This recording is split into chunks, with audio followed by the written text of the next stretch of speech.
Sea Cloud. Its name is legend.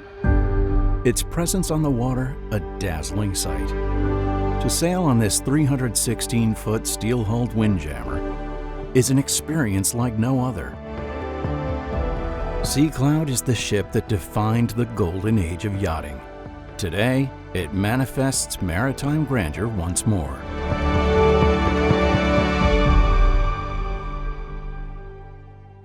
At the time of its launch in 1931, it was the largest private yacht in the world and the vision of one extraordinary woman, Marjorie Merriweather Post, socialite, philanthropist, and heiress to the vast General Foods fortune.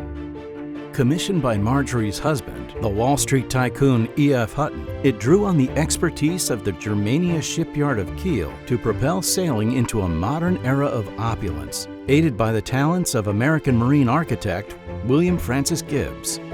Launched with 4 masts and 30 elegant cabins, its owner's suites finished with marble baths and gold swan-like faucets, its silhouette a symphony of streamlined stern, clipper bow, and a chandelier of 30 sails.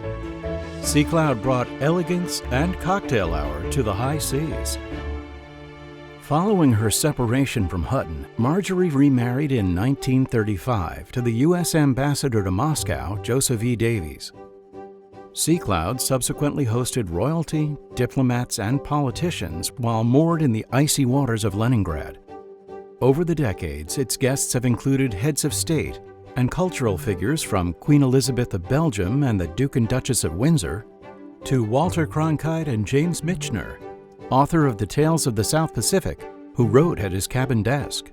As an observation vessel during the Second World War, it patrolled the shores of Newfoundland and dispatched meteorological reports from the Azores and Greenland, in the process becoming the first racially integrated ship in the U.S. Navy. Brass chevrons fixed at the front of the bridge mark its years of proud active service. After the war, Marjorie sold the Sea Cloud to the notorious Dominican dictator Rafael Trujillo, and a tumultuous period saw it turned into a pleasure palace for his hedonistic son, Ramses. The ship languished for nearly a decade before it was purchased by a German sea captain who restored it to its former glory. For its 58 guests, Sea Cloud is a haven surrounded by the theater of a ship being crewed by an enthusiastic cast of 60 sailors.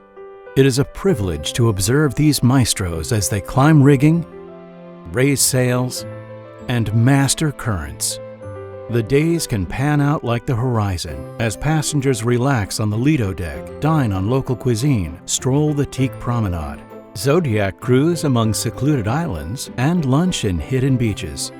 Guests can discover the navigator's craft on the bridge, scan distant coastlines from the foredeck, or watch the world disappear in their wake. Sea Cloud captivates guests no matter the season, from summers in the Mediterranean, sailing along the dazzling Amalfi Coast and through the ancient splendor of the Greek islands, to winters in the sun-soaked keys of the Caribbean.